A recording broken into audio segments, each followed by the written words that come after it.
started in the 60s when local 4-H students were showing swine.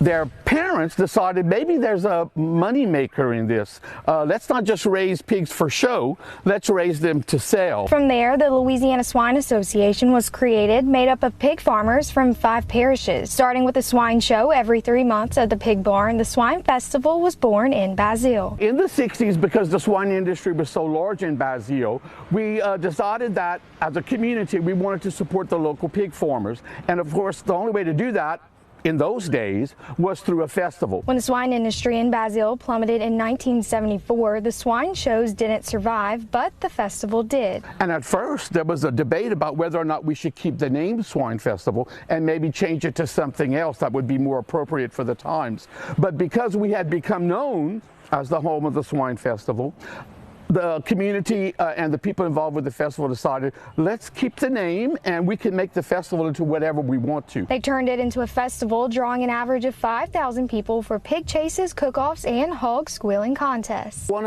of the biggest deals is the fact that Basile right now has a population of about 1,000 living inside the corporation limits.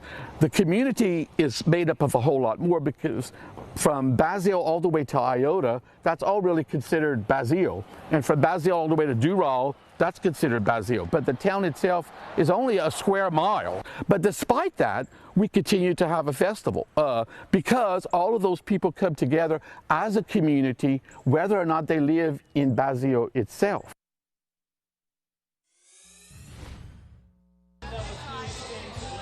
Reporting, and I don't know if you can see that mural and behind her interviewee, but he even had the Mardi Gras up there. Big for Mardi Gras community here in Basile. Stay with us, folks. Much more from live from Studio 10 here in Basile for the 57th annual Louisiana Swine Festival.